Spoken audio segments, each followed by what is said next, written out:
அதற்குரிய அடிப்படையான சில காரணங்கள் இருக்கின்றன. இஸ்லாம் மார்க்கத்தை பொறுத்தவரை அது அல்லாஹ்விடமிருந்து வந்தது என்று முஸ்லிம்கள் நம்புகிறோம்.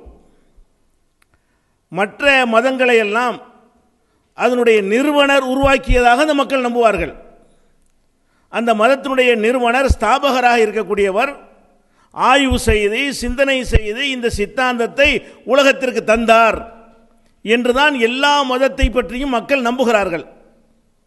இஸ்லாம் மார்க்கத்தை பொறுத்தவரை அதை முகமது நபி அவர்கள் நமக்கு கொண்டு வந்து தந்தார்களே தவிர அதை அவர்கள் உருவாக்கவில்லை, அவர்கள் சிந்தித்து கண்டுபிடிக்கவில்லை.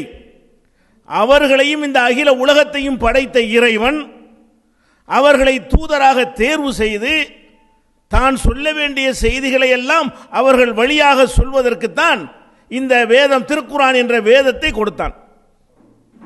அப்ப அல்லாஹ்விடமிருந்து வந்த மார்க்கம் என்ற காரணத்தினால், இந்த வேதம் அல்லாஹ்விடமிருந்து தான் வந்திருக்கிறது என்ற காரணத்தினால் தான் இந்த செய்தியை உலக மக்களுக்கு எடுத்துச் சொல்ல வேண்டிய அவசியம் நமக்கு ஏற்படுகிறது. அல்லாஹ்விடமிருந்து செய்தி வருகிறது என்று சொன்னால் அதை மனிதனுடைய அறிவு ஏற்றுக்கொள்ளாது.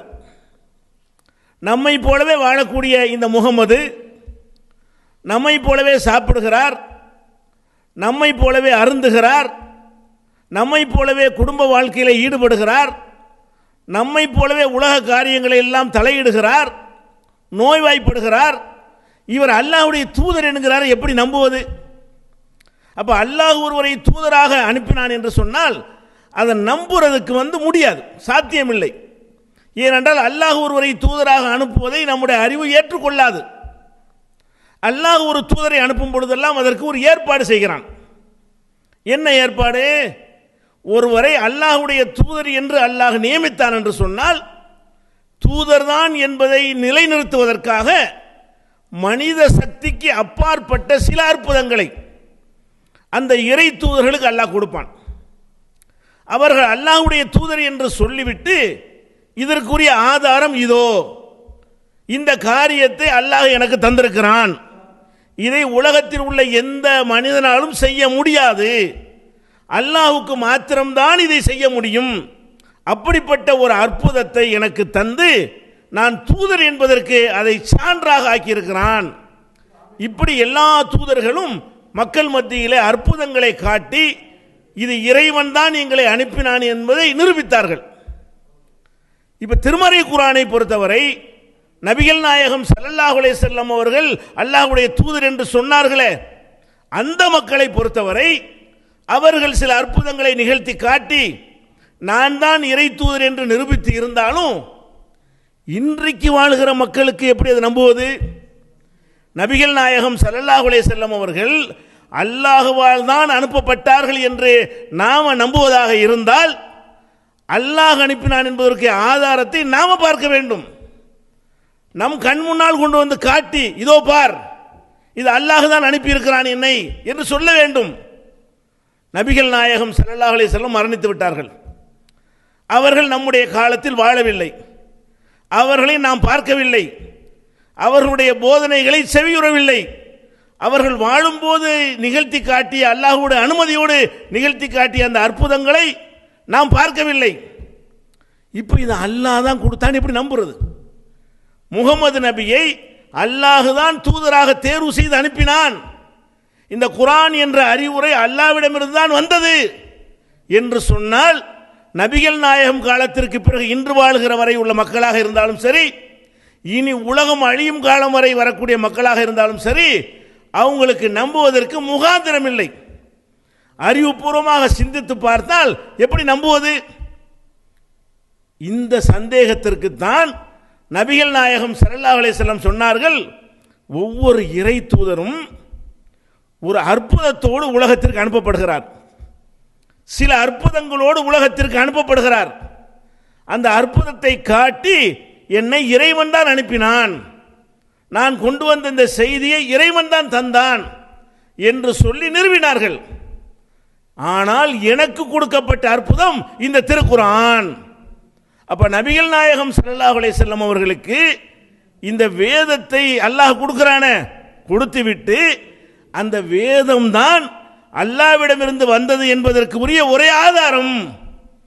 அப்ப முகமது நபி அல்லாஹ்வுடைய தூதர் தான் என்பதை நம்ம நம்புவதாக இருந்தால் குர்ஆனை வாசிக்கணும், அதை படிக்கணும், அதை சிந்திக்கணும். சிந்தித்து பார்த்தால் இது இந்த முகமது சொல்லி இருக்க முடியாத, இது முகமதுடைய திறமையால் உருவாக்கியதாக இருக்க முடியாது என்ற முடிவுக்கு அல்லாஹ்வுடைய வேதம் என்று நம்பக்கூடிய நிலை ஏற்படும். அல்லாஹ்வுடைய வேதம் என்று திருமறை குர்ஆனை நம்பும் பொழுது அதை கொண்டு வந்தவர் அல்லாஹ்வுடைய தூதர் என்பது நிரூபணமாகும். அவர் அல்லாஹ்வுடைய தூதர் என்பது நிரூபணமாகும் பொழுது அல்லாஹ் ஒருவன் இருக்கிறான் என்பதும் நிரூபணமாகும். அப்ப இந்த மார்க்கம் சரியான மார்க்கம் தான், இது அல்லாஹ்விடமிருந்து வந்த மார்க்கம் தான் என்பதை மக்கள் நம்புவதற்கு அல்லாஹ் கொடுத்திருக்கிற அற்புதம் இந்த குர்ஆன். குர்ஆன் எப்படி அற்புதமாக இருக்கு? அது ஒரு புஸ்தகம், அது சில எழுத்துக்களை ஓசைகளை கொண்டது, அது எப்படி அற்புதமாக இருக்கும் என்ற சந்தேகம் உங்களுக்கு வரலாம். அப்ப திருமறை குர்ஆனை நம்ம படித்து பார்த்தோமேயானால் அது எப்படி அற்புதமாக இருப்பதை பார்த்து நம்ம வியந்து போய் விடுவோம். முதலில் தெரிந்து கொள்ள வேண்டும், முகமது நபி அவர்கள், நபிகள் நாயகம் ஸல்லல்லாஹு அலைஹி வஸல்லம் அவர்கள் அல்லாஹ்வுடைய தூதர் என்று தன்னை அறிமுகப்படுத்துகிறார்கள். அப்படி படுத்துகிற முகமது நபி அவர்கள் சிறு வயதில் ஆடு மேய்த்தார்கள். எழுத்தறிவு அவர்கள் கற்றுக்கொள்ள வாய்ப்பு இருக்கவில்லை. பிறகு தன்னுடைய பெரிய தந்தையோடு சேர்ந்து வியாபாரத்தில் இறங்கினார்கள். ஒரு 40 வயசு வரைக்கும் வியாபாரியாக இருந்தார்களே தவிர ஒரு பண்டிதராகவோ படிப்பாளியாகவோ ஒரு சிந்தனையாளராகவோ சீர்திருத்த கருத்துக்களை மக்களுக்கு சொல்பவராகவோ அதுபோன்ற நூல்களை ஆராய்ந்து தேடி படிப்பவராகவோ இருக்கவே இல்லை. அப்ப 40 வயது வரை எழுதவும் தெரியாத, படிக்கவும் தெரியாத, வெறுமனே பொருள் திரட்டுவது மாத்திரமே வேலையாக கொண்டு இருந்த முகமது நபி அவர்கள் இந்த வேதத்தை 40வது வயதில் அல்லாஹ் எனக்கு இந்த வேதத்தை தருகிறான் என்று சொல்லி மக்கள்கிட்ட வைக்கிறாங்க. அப்ப எழுத படிக்க தெரியாத ஒருத்தர் ஒரு செய்தியை மக்கள்கிட்ட சொன்னால் அது என்ன தரத்தில் இருக்கும்? அவருடைய தரத்தில் இருக்கும். எழுத படிக்க தெரியாதவருடைய தகுதி என்னவாக இருக்குமோ அந்த தரத்திலும் அந்த தகுதியிலும் தான் அவர் கொண்டு வர்ற செய்தியும் இருக்கும்.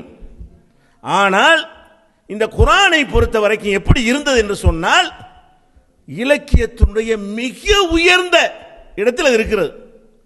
நபிகள் நாயகம் ஸல்லல்லாஹு அலைஹி வஸல்லம் வாழ்கிற காலத்திலே புலவன்மார்கள், பண்டிதர்கள் இருந்தார்கள். படிக்காதவர்கள் அதிகமாக இருந்தாலும் குறைந்த அளவிலே பண்டிதர்கள் இருந்தார்கள், கவிஞர்கள் இருந்தார்கள், மொழியை கரைத்து குடித்தவர்கள் இருந்தார்கள், இலக்கியங்களை கற்றவர்கள் இருந்தார்கள். இந்த பண்டிதர்கள் மத்தியிலே முகமது நபி அவர்கள் இது அல்லாஹ்விடமிருந்து எனக்கு வந்த செய்தி என்று சொன்னார்களே, அந்த செய்தி அந்த பண்டிதர்களை பிரமிக்க வைக்கிறது. இந்த மனிதர் இப்படி பேசுவாரா? படிக்க தெரியாதவர் இப்படி பேசுவாரா? எதையும் கற்காத ஒருத்தர் இப்படி அற்புதமாக சொல்வாரா? இவ்வளவு அழகு நடையில் சொல்வாரா? இவ்வளவு ஆழமான கருத்துக்களை சொல்வாரா? இவ்வளவு விஷயங்களை உள்ளடக்கியவர் பேசுவாரா என்று பண்டிதர்களும் வியக்கக்கூடிய வகையிலே அந்த குர்ஆனுடைய ஸ்டைல், நடை இருந்தது. இன்றைக்கு கூட நீங்கள் பார்க்கலாம், அரபு மொழியை ஆய்வு செய்யக்கூடிய ஒரு அறிஞர் திருக்குர்ஆனையும் நபிகள் நாயகம் ஸல்லல்லாஹு அலைஹி வஸல்லம் அவர்கள் திருக்குர்ஆன் அல்லாமல் அவர்களாக பேசினார்களே அந்த பேச்சுகளும் பாதுகாக்கப்பட்டிருக்கிறது. அந்த பேச்சையும் எடுத்து பார்த்தால் இது ரெண்டு ஒரு மனிதனுடைய பேச்சு இல்லை. குர்ஆனையும் ஹதீஸையும் அல்லாஹ்வுடைய வேதத்தையும் நபிகள் நாயகத்தினுடைய பேச்சையும் எடுத்து பார்த்தால் அந்த நடை இந்த நடை ஒப்பிட்டு பார்த்தால் இது வெவ்வேறு ஆளுக்கு சொன்னதாக இருக்கிறது என்கிற அளவுக்கு வித்தியாசம். திருக்குர்ஆன் நடை அந்த அளவுக்கு வேறுபட்டதாக இருக்கிறது. அப்ப இதை அந்த மக்கள் கவனிக்கிறார்கள்.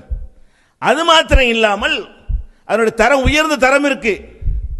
உயர்ந்த தரத்தில் எழுதப்பட்ட எந்த நூலை எடுத்துக்கொண்டாலும் சரி அது பாமரனுக்கு விளங்காது.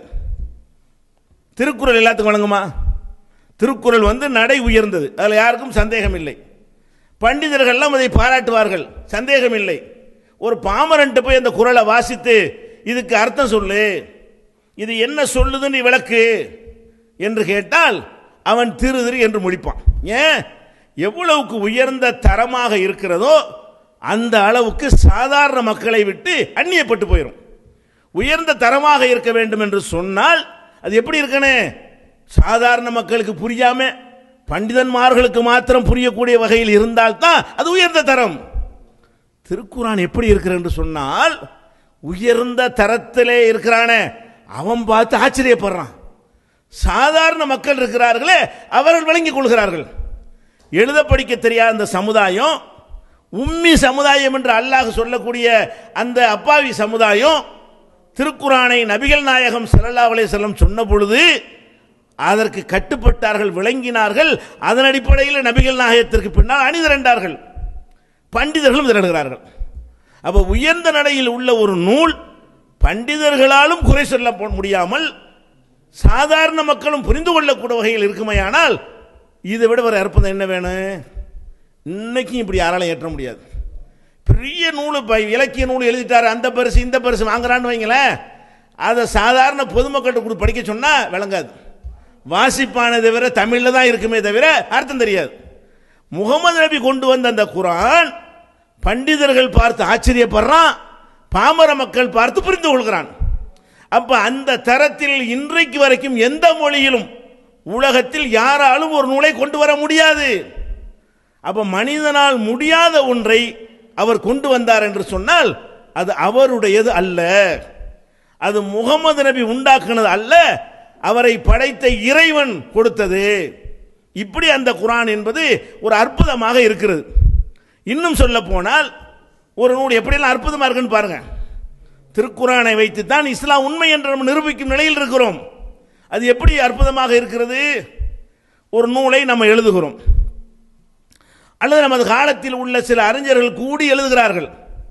ஒரு 100 பேர் 500 பேர் கொண்ட ஒரு குழுவை எழுதுகிறார்கள் என்று வைத்துக் கொள்வோம். அந்த நூல் எழுதப்பட்ட காலத்திலேயே பல பேர் படித்து பார்த்துவிட்டு இதில் இத்தனை பிழைகள் இருக்கு என்று சொல்வார்கள். சரி, ஒரு பிழையும் வராத அளவுக்கு 500 பேர் சேர்ந்து எழுதிட்டான்னு வைங்க, நிறைய ப்ரூஃப் பார்த்து திருப்ப திருத்தி கடைசியில் வெளியிட்டான்னு வைங்க. ஒரு 50 வருஷம் கழிச்ச பிறகு பார்த்தால் அதில் உள்ள பல விஷயம் பிழையா இருக்கும். ஏன்? எந்த ஒரு மனிதனும் தன் காலத்தில் இருக்கிற ஞானத்திற்கு தக்கவாறு தான் சிந்திப்பான், தன் காலத்தில் இருக்கிற அறிவுக்கு கொண்டு தான் அவன் முடிவு செய்வான். நம்ம காலத்தில் சரி நினைத்து கொண்டு அதன்படி ஒரு நூலை எழுதியிருப்போம். பிறகு வந்த கண்டுபிடிப்புகள், பிறகு வந்த அறிவியல் உண்மைகள் இதெல்லாம் பொய், அந்த காலத்தில் விளங்காமல் எழுதிவிட்டாங்க என்று பிறகு வந்தவர்கள் கண்டுபிடிப்பார்கள். 50 வருஷம் எந்த நூலும் தாக்கு பிடிக்காது.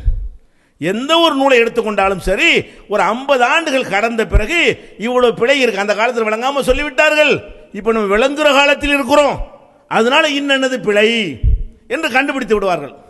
திருக்குரான் என்ன போன வாரமாக வந்தது, ஒரு மாசமா ஆகுது, 1400 ஆண்டுகள் கடந்து விட்டது. உலகம் முழுவதற்கும் அந்த செய்தி மறைக்கப்படாமல் கொண்டு சேர்க்கப்பட்டிருக்கிறது. உலகம் எல்லாம் என்ன செய்கிறார்கள்? தங்களுடைய மதத்தினுடைய அடித்தளத்தை எல்லாம் தகர்த்து இஸ்லாம் மக்களை வென்றெடுப்பதால் அவர்களுக்கு ஏற்பட்ட பொறாமையின் காரணமாக, வெறுப்பின் காரணமாக குரான்ல குறை காண்பதற்காக கண்ணில் விளக்கெண்ணை ஊற்றி கொண்டு தேடிக்கொண்டிருக்கிறார்கள். 14 நூற்றாண்டுகளாக ஒரு பிழையை சுட்டி காட்ட முடியல. குரான்ல ஒரு மனுஷன் கொண்டு வந்த நூல்னு சொல்லி இது முகமது தான் கொண்டு வந்தாரு, அதுக்கு ஆதாரம் பிழைகள் இருக்கிறது என்று சொல்லலாம்ல. அப்ப அந்த பிழைகளை காட்டி, அல்லது காலத்திற்கு பொருந்தாத கருத்துக்கள் இருக்கிறது, அல்லது விஞ்ஞானத்துக்கு முரணாக இருக்கிறது, நடைமுறை சாத்தியமில்லாது இருக்கிறது, மனிதனை நாசப்படுத்தக்கூடிய கோட்பாடுகள் இருக்கிறது என்று சொல்லி தக்க சான்றுகளோடு நிரூபித்து விட்டார்கள் என்று சொன்னால் குரானை நம்பி போறவங்களை தடுத்துடலாம், முஸ்லிமாக வரக்கூடிய மக்களை தடுத்து நிறுத்த முடியும். அதற்கு பெரிய பெரிய முயற்சிகளை செய்து கொண்டிருக்கிறார்கள், அதற்காக பாடுபடுகிறார்கள். பக்கத்திற்கு பக்கம் நாம் குரானை படிப்பதை விட வரிக்கு வரி படிக்கிறார்கள், வார்த்தைக்கு வார்த்தை படிக்கிறார்கள். படித்துவிட்டு ஒரு முரண்பாடை சொல்ல முடியவில்லை. முரண்பாடு என்று சில விஷயங்களை உளறுகிறார்கள். ஒரு சராசரி முஸ்லிம் அதற்கு பதில் சொல்லிவிடுவான். அந்த அளவிற்கு தான் காட்ட முடியுதே தவிர குரான்ல எந்த முரண்பாடையும் காட்ட முடியல. 14 நூற்றாண்டா ஒரு புஸ்தகம் இதில் பிழை இல்லை என்று அதுவே சொல்லுகிறது. லா யஅதிஹில் பாத்திலு மின் பைனி யதைஹி வலா மின் கல்பிஹி. இந்த குரானிலே முன்னும் தவறு இல்லை, பின்னும் தவறு இல்லை, குரானே சொல்லுகிறது. லவ்கான மின்னந்தி கைரில்லாஹில வஜது ஃபீஹி இக்திலாஃபன் கதீரா. இந்த குர்ஆன் அல்லாஹ்விடமிருந்து வராமல் மனிதனிடமிருந்து வந்திருந்தால், முகமது உண்டாக்கி இருந்தால் ஏராளமான முரண்பாடுகளை அவர்கள் பார்த்திருப்பார்கள். ஒரு முரண்பாடு இல்லை, பொய் இல்லை, முரண்பாடு இல்லை, காலத்திற்கு ஒவ்வாத கருத்து இல்லை, மனிதனை சீரழிக்கக்கூடிய சித்தாந்தங்கள் இல்லை, எல்லாமே நல்லதாக இருக்கிறது. 14 நூற்றாண்டா நிலைத்திருப்பது எந்த புஸ்தகத்தையா சொல்லுங்க நிலைத்திருக்குதுன்னு சொல்லி.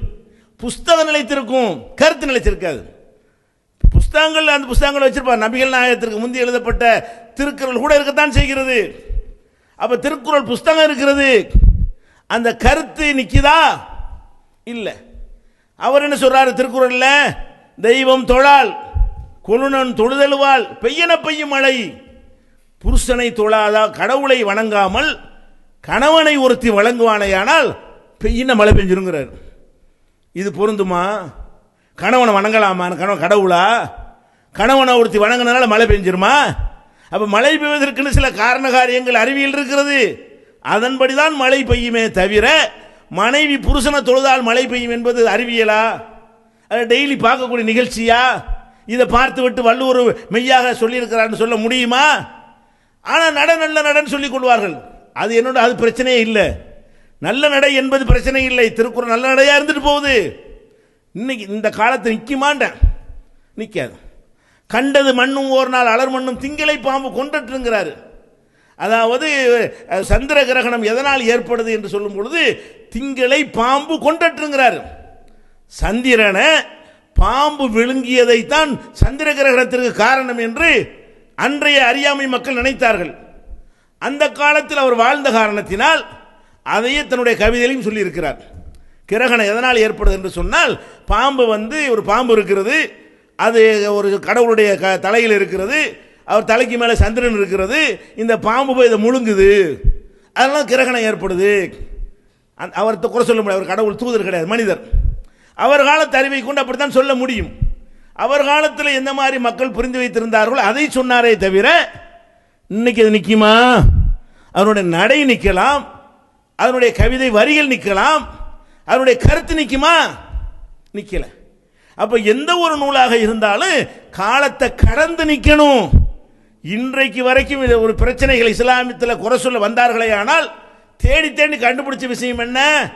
பலதார மனம் வாங்க, விவாகரத்தும் வாங்க, கடுமையான சட்டம் இஸ்லாத்தில் இருக்கும் வாங்க. இதெல்லாம் மேலோட்டமா சொல்வானே தவிர சரி வா உட்காந்து பேசுவோம், கடுமையான சட்டம் வேணுமா லேசான சட்டம் வேணுமா மாட்டேன்றாங்க. ஏன்?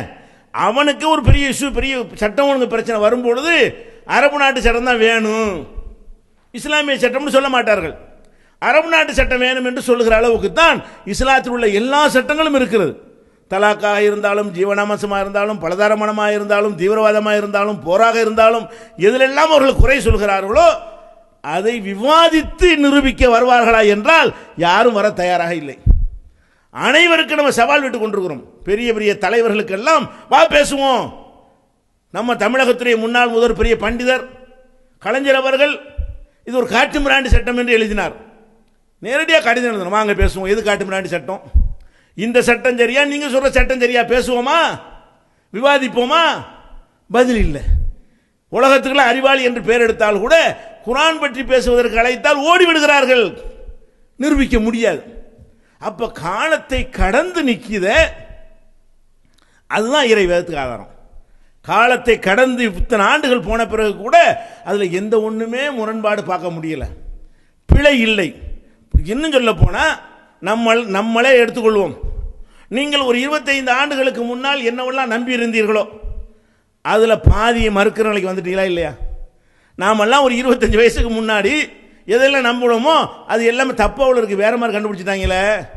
அப்போ 25 வருஷத்துக்கு முன்னாடி நம்ம கருதுன நம்பிக்கையெல்லாம் தூள் தூளாகி கொண்டிருக்கிறது. அப்போ 1400 வருஷத்துக்கு முன்னாடி உள்ள அந்த அறிவை கொண்டு என்ன சொல்லியிருக்க முடியும்? முடியாது. இன்னும் சொல்ல போனால் இப்போ நான் இங்கே பேசிக்கொண்டிருக்கிறேன், நீங்கள் எங்கே இருந்து கேட்டுக்கொண்டிருக்கிறீர்கள். நபிகள் நாயகம் என்ன சொன்னார்கள்? உலகம் அழிகிறதுக்கு முன்னாடி எத்தகாரபு ஜமான், காலம் சுருங்கிட்டாங்க, அதை விளங்காம தான் போராட்டம் பண்றாங்க. காலம் சுருங்கி போய்விடும். 2 செகண்ட்ல வந்துட்டோம்ல, இங்க பேசுறது வந்துடா இல்லையா? பிளைட் செலவு மிச்சம், சிரமம் மிச்சம். இங்கே இருந்து கொண்டு உங்கள்கிட்ட பேசி கொண்டிருக்கிறோம். பேச்சுக்கு தானே ஆளுங்க எதிர்த்தீங்க, பேச்சத்தானே எதிர்த்தீங்க. எதை எதிர்த்தீங்க? கருத்து தானே எதிர்த்தீங்க. கருத்து ஆளை தடுத்த கருத்தை தடுக்க முடியல. உன்னால் ஆள் வருவதை தடுக்க முடிந்ததை தவிர கருத்தை தடுக்க முடிந்ததா? அதிகமான பேர் கேட்பதற்கு அதை நீ அல்லாஹ் உதவியாக்கினான். அதை நீ இப்படியெல்லாம் பண்ணி இருக்கல என்று சொன்னால், இந்த மாதிரி எதிர்ப்பு காட்டவில்லை என்று சொன்னால், ஒரு அரசாங்கம் கொடுத்த விசாவை ரத்து செய்திருக்கவில்லை என்று சொன்னால், இது மாதிரி ஒரு கவன ஈர்ப்பு வந்திருக்குமா? உலகம் பார்த்திருக்குமா? அப்படி என்னதான் சொல்றாங்கடா பார்ப்போம். இதுதான் இஸ்லாம். இப்படித்தான் இஸ்லாம். இஸ்லாம் மக்கள்கிட்ட போறதை எப்படித்தான்? இவங்களை தூண்டி விட்டு அல்லாஹ் இந்த இஸ்லாத்தின் பக்கம் மக்களை ஈர்க்க வைக்கிறான். அப்ப அந்த மாதிரி நபிகள் நாயகம் அல்லாஹ்வுடைய தூதர் என்பதற்கு என்ன ஆதாரம் என்றால், இது கூட சொல்லிக் கொள்ளலாம். எத்தகாரபு ஜமான், ஜமான் காலம் சுருங்கி போய்விடும். ரொம்ப ரிஸ்க் எடுத்து செய்கிற காரியங்கள், பல நாட்கள் செய்கிற காரியம் சில நிமிடங்களில் முடிந்துவிடும். இதில் நிறைய பெரிய அறிவியல் தத்துவம் இருக்குன்னு வைங்களேன். இப்போ நம்ம பேசுவது கூட அதில் ஒரு அம்சம்தான். இப்படி நபிகள் நாயகம் அல்லாஹ்வுடைய தூதர் என்பதை அவங்களுடைய ஹதீஸ் எப்படி நிரூபித்துக் கொண்டிருக்கிறதோ அது மாதிரி இந்த வேதம் நிரூபிக்கிறது. இன்னும் சொல்ல போனால் அதை குர்ஆனை படித்து பார்க்குறோம். இன்றைய விஞ்ஞானிகள் கூட அநேகம் பேருக்கு தெரியாமல் பெரிய பெரிய விஞ்ஞானிகள் அறிந்திருக்கிறாங்களே, சாதாரண விஞ்ஞானிகள் அறியாமல் இருக்கிறார்களே, அப்படிப்பட்ட விஷயங்களை கூட இந்த குர்ஆன் பேசியிருக்கிறது. உதாரணத்துக்கு சில விஷயங்களை சொல்கிறோம். இப்போ நம்ம அந்த பூமியில் வாழ்கிறோம். பூமிக்கு மேலே காற்று மண்டலம் இருக்கிறது. அந்த காற்று மண்டலம் தான் நமக்கு முகடாக இருக்கிறது. வானம்னு ஒன்று இருக்குது, அது வேறு விஷயம். அதுக்கு மேலே இந்த ஒரு வானம், மழை பொழியக்கூடிய ஒரு வானம் இருக்கிறது. இந்த காற்று மண்டலத்தை பற்றி இறைவன் சொல்லும் பொழுது, இந்த வான்வெளியை உங்களுக்கு முகடாக ஆக்கியிருக்கிறோம். ஒஜால்ன சமா சஃபம் மஹ்பூலா, இந்த வானத்தை பாதுகாக்கப்பட்ட ஒரு முகடாக ஆக்கியிருக்கிறோம். குர்ஆன்ல ஒரு வசனம் இருக்கிறது. இப்போ இந்த வானம் முகடா இருக்குன்னு சொன்னால், இன்றைக்கு கூட நிறைய பண்டிதனுக்கு விளங்காது. வானம் முகடா இருக்கா? அடிக்கிற வெயிலாம் மேலே மேலே அடிக்குது, பெய்கிற மழையெல்லாம் தலையில் கொட்டுது, முகடா போட்டு வச்சிருக்குது அப்படின்னு நினைக்கிற அளவுக்கு தான் அது இருக்கிறது. இந்த வான்வெளி என்பது நமக்கு முகடு தான். என்ன இருக்கணும்? மேலேருந்து வரக்கூடிய சில விஷயங்களை தடுக்கணும். ஒரு முகடு என்ன செய்யும்? ஒரு கொடை கூட தடுக்குதா இல்லையா? ஒரு குடை துணியாக இருந்தால் கூட வெயிலை தடுக்கும், மழையை தடுக்கும். ஒரு ரூஃப் போட்டிருந்தோம் என்று சொன்னால் பல விஷயங்களை நமக்கு தடுத்து விடும். அது முகடு. அப்போ அல்லாஹ் என்ன சொல்கிறான் திருக்குர்ஆனில்? வானத்தை உங்களுக்கு முகடாக்கி இருக்கிறோம். வானம் எப்படி முகடா இருக்குது? பார்த்தா ஒன்றும் ஓப்பனாக தான் இருக்கிறது. இங்கேருந்து சூரியன் வரைக்கும் நம்ம பார்க்குறோம், எந்த விதமான முகடும் தெரியவில்லை அப்படின்னு நினைக்கிற அளவுக்கு இருக்குதா? இப்போ ஆராய்ச்சி பண்ணி என்ன செய்கிறாங்கன்னு கேட்டால், இந்த வானம், இந்த காற்று மண்டலம் தான் நமக்கு வானமாக இருக்கிறது. மழை பெய்யக்கூடிய இடம் இருக்கு இல்லையா, அந்த எல்லை வரைக்கும் தான் வானம். அதை ஆய்வு செய்து சொல்லுகிறான், அது ஒரு முகடாகத்தான். அது மாத்திரம் இல்லை என்று சொன்னால் மனிதனுக்கு பயங்கரமான ஒரு கேடு ஏற்பட்டுவிடும் என்று சொல்ற அளவுக்கு இந்த வானத்தை முகடு என்று அல்லாஹ் சொல்லி காட்டுகிறான். எப்படி முகடு என்று சொன்னால், இப்போ நம்ம சூரியனையும் பூமியையும் சந்திரனும் எடுத்துக்கொள்வோம். இந்த சந்திரனுக்கும் பூமிக்கு இடையில் 3 லட்சம் கிலோமீட்டர் இருக்குன்னு சொன்னாலும், சூரியனோட ஒப்பிட்டு பார்த்தோமே ஆனால் ரெண்டுமே சம தூரத்தில் தான் இருக்கிறோம். சூரியனில் இருந்து பூமியும் சந்திரனும் சமமான தொலைவில் தான் இருக்கிறது. அப்போ சமமான தொலைவில் இருக்குமே ஆனால் சூரியன்லேருந்து வருத வெயில் இருக்குல்ல, வெப்பம் ரெண்டுக்கு சமமாக இருக்கணுமா இல்லையா? சந்திரனில் என்ன வெப்பம் இருக்கிறதோ அந்த வெப்பம் தான் பூமியிலும் இருக்க வேண்டும். பூமியில் இருக்கிற வெப்பம் தான் அங்கேயும் இருக்க வேண்டும். ஆனால் பூமி எடுத்துக்கொண்டீர்களே ஆனால் அது அதிகபட்சம் ஒரு 40 டிகிரி அளவுக்கு வெப்பம் இருக்குது. சில நேரங்களில் அதை விட குறையும். 30லேருந்து ஆரம்பித்து 27லேருந்து ஆரம்பித்து ஊட்டி கொடைக்கானல்னா 17 அந்த மாதிரி ஆரம்பித்து ஒரு 40 42 வரைக்கும் அதிக வெயிலில் செத்தான்னு சொல்வதாக இருந்தால் ஒரு 45 டிகிரி சொல்லுவான். அது எப்போவாவது அரிதாக சில நேரங்களில் ஏற்படும். அப்போ 40 30 45 இந்த அளவுக்கு வெப்பம் எங்கே இருக்கிறது? பூமியில் இருக்கிறது. சந்திரனுக்கு போனால் அதுவும் சூரியனில் இருந்து அதே தொலைவில் தான் இருக்கிறது. சந்திரனுக்கு போனீர்களே, சில நேரங்களில் பூமியோட கிட்டையும் போகும். சுற்றிக்கிட்டு வரும் பொழுது சந்திரன் பூமியை விட சூரியனுக்கு நெருக்கமாகவும் போகும். அப்படி இருந்தால் அப்போ இதே அளவுக்கு வெப்பம் தானே அங்கேயும் இருக்கணும். சந்திரனில் குறைஞ்சபட்சம் 127 டிகிரி இருக்கிறது. அதாவது 3 மடங்கை விட அதிகம். பூமியில் நம்ம அனுபவிக்கிற வெப்பத்தை விட 3 மடங்கு அதிகமாக சந்திரனில் வெப்பம் இருக்கிறது. அப்போ அந்த தாங்க இயலுமா? முடியாது. அப்போ அங்கே மாத்திரம் 3 மடங்கு வெப்பம், இங்கே மாத்திரம் அதில் 2 மடங்கு ஃபில்டர் ஆகுதுன்னு சொன்னால் அது எதனால் ஏற்படுது? இந்த வானம் கூரையாக இருந்து நமக்கு மேலே இருக்கிற அந்த காற்று கூரை இருக்கிறதே, அது என்ன செய்யுதுன்னு கேட்டால் பூமியிலிருந்து வரக்கூடிய சூரியனிலிருந்து வரக்கூடிய வெப்பத்தை ஃபில்டர் பண்ணி வடிகட்டி நிப்பாட்டி வைத்துக்கொண்டு மனிதன் வாழ்வதற்கு தேவையான அளவுக்கு கொண்டாந்து கொட்டுகிறது.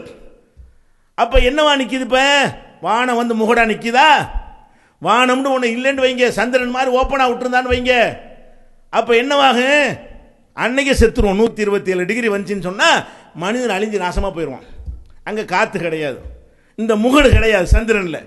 பூமிக்கு மாத்திரம் அந்த முகடு இருக்கிற காரணத்தினால் அது தடுத்து நிறுத்துது என்று இப்போ கண்டுபிடிச்சு சொல்கிறான். இதுக்கு முந்தைய முகடுனா விளங்கலை. இன்றைக்கு அறிவியல் கண்டுபிடிச்சு சொல்லும் பொழுது இது முகமது சொல்லு இல்லை, அல்லாவுடைய சொல்லு விளங்கலை, இதை முகமது சொல்லியிருக்க முடியாது. அது மாத்திரம் இல்லாமல் இந்த பூமியை நோக்கி விண்கற்கள் மேலே இருந்து விண்கற்கள் விண்ணிலிருந்து பெரிய பெரிய கல் வந்து உழுவுதுங்கிறான். அந்த கல்லுனா எவ்வளோ பெருசுங்கிறீங்க? சில கற்கள் வந்து 96,000 சதுர மீட்டருங்கிறான். சதுர மீட்டர் அளவு எடுத்துக்கிட்டீங்கன்னா 96,000 சதுர மீட்டர். அதை புரிந்து கொள்வதற்கு கிலோமீட்டரில் சொல்வதாக இருந்தால் ஏறக்குறைய 1,00,000, ஏறக்குறைய 1,00,000 சதுர கிலோமீட்டர்னு வைங்க. இப்போ இங்கேருந்து 1 கிலோமீட்டர், அங்கே பக்கம் 1 கிலோமீட்டர், 4 பக்கம் 1 கிலோமீட்டர், அவ்வளோ பெரிய ஏரியா எடுத்துக்கிறங்க. அவ்வளோ பெரிய கல் விழுந்தால் என்ன ஆகும்? அந்த கல் எவ்வளோ பெருசாக வருதான் பூமிக்கு? இப்படி 1 கிலோமீட்டர், இப்படி 1 கிலோமீட்டர், இப்படி 1 கிலோமீட்டர், இப்படி 1 கிலோமீட்டர், ஒரு சதுரம் போடுங்க. அவ்வளோ பெரிய ஏரியா அளவுக்கு ஒரு பெரிய கல் பூமியை நோக்கி வருது. என்னைக்காவது பூமியில் விழுந்திருக்கா? அப்படி ஒரு கல் விழுந்தா எந்த ஊராக தாங்குமா? கொழும்புல வந்து விழுந்தா கொழும்பு காலி, சென்னையில் விழுந்தா சென்னை காலி. அப்போ 1 கிலோமீட்டர் அளவுக்குள்ள அவ்வளோ பெரிய கல் வந்து திடீர்னு விழுந்தால் நசுக்கி சாவுறதோடு அந்த அதிர்ச்சியில் என்ன செஞ்சிடறேன்? பயங்கரமான பாரதூரமான விளைவுகள்லாம் ஏற்பட்டுவிடும். ஏற்படலை. ஏன் ஏற்படலைன்னா அவ்வளோ வேகமாக வரக்கூடிய அந்த கல்லை இந்த காற்றாக இருக்கக்கூடிய முகடு கூரை எரித்து வேகமாக வந்து மோதும் போது எரித்து சாம்பலாக்கி பூமியில் வந்து கொட்டும் பொழுது பொழு பொழுன்னு நினைஞ்சிருது, சாம்பலாக கொட்டி விடுகிறது. அப்போ அந்த எரிகல்கள் எல்லாம் வந்து இதுவே சந்திர மண்டலத்தில் விழுந்துச்சுன்னு வைங்க, பெரிய பாரதூரமான விளைவு ஏற்பட்டு போயிடும். அந்த பூமியில் மாத்திரம் அதை தடுக்கக்கூடிய ஒரு தடுப்பை இறைவன் ஏற்படுத்தி விட்டு தான் இது முகடாக ஆக்கியிருக்கிறேன். பூமியை வந்து பூமிக்கு மேலே உள்ளதை வானத்தை ஆகாயத்தை கூரையாக ஆக்கியிருக்கிறேன். இப்படி ஒருத்தன் படிக்கும் பொழுது ஆக என்னடா இது, இது எழுத படிக்க தெரியாத 14 நூற்றாண்டுக்கு முன்னாடி வாழ்ந்த ஒரு சாதாரண ஒரு மனிதர் சொல்கிற பேச்சு மாதிரி இருக்குதா? அகில உலகத்தையும் படைத்த கடவுளுடைய பேச்சு மாதிரி இருக்கிறதா? இன்னும் சொல்ல போனால் 7 வண்ணங்கள் இருக்கு சூரியனில். அந்த 7 வண்ணங்களில் அல்ட்ரா வயலட்டுங்கிறான்ல, புற ஊதா கதிர், அந்த கதிர் வந்து பூமிக்கு அப்படி வந்து இறங்கினால் அவ்வளோ பேர் சொறி பிடிச்சி செத்து போயிடுவோம். அது பயங்கரமான ஒரு பவர்ஃபுல்லான அந்த கதிர். அப்போ 7 வண்ணங்கள், சிவப்பு வருது, மஞ்சள் வருது, எல்லா கலரும் வந்து விடுகிறது. சூரியனிலிருந்து வரக்கூடிய அந்த அல்ட்ரா வயலட் சொல்லக்கூடிய புற ஊதா கதிர் இருக்க, அந்த கதிர் மாத்திரம் மனிதன் மேனியில் படுமையானால் மனிதனுடைய தோல்லாம் கருகி போயிடும், நாசமாக போயிடுவோம், அந்த மாதிரி புண்ணா போய்விடும் என்கிற அளவுக்கு அது ஒரு பயங்கரமான பவரான ஒரு பொருள் என்று சொல்கிறார்கள். ஆனால் அப்படி வரல. புற ஊதா கதிர் வருது சூரியன்ல இருந்து. ஆனால் நமக்கு மேலே உள்ள இந்த காற்று கூரை ஓசோன் என்ற ஒரு படலம், அதெல்லாம் ஓசோன்லாம் அந்த காலத்து தெரியுமா? அது ஒரு கூரை தானே. ஓசோனில் ஓட்டைங்கிறான் இப்போ. அப்போ ஏதோ இருக்க போய் தானே ஓட்டை விழுவுது. அப்போ ஓசோன் என்ற அந்த படலத்தில் மோதின உடனே புற ஊதா கதிர்களை ஃபில்டர் பண்ணி மற்ற கதிர்களை பூமிக்கு அனுப்புகிறது. புற ஊதா கதிரை நேரம் அனுப்புனுச்சுன்னு வைங்க, பயங்கரமான விளைவு ஏற்படும். அப்போ இது இந்த வானம் ஒரு கூரையாக இருக்குதுங்கிற ஒரு சின்ன ஒரு சொல்லு, வானம் உங்களுக்கு கூரையாக அமைத்திருக்கிறேன் அப்படிங்கிற அந்த சொல்லுக்குள்ள இவ்வளவு விஷயம் அடங்கி இருக்குது பாருங்க.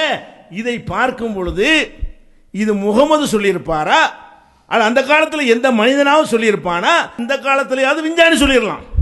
அந்த காலத்தில் சொல்வதாக இருந்தால் ஒன்று முகமது சொன்னார்னு சொல்லு, இல்லைன்னா அல்லாஹ் சொன்னார்னு சொல்லணும். ஏன் அப்போ அவர் வாயிலேருந்து வந்ததுனால அவர் மேலே சாட்டணும்.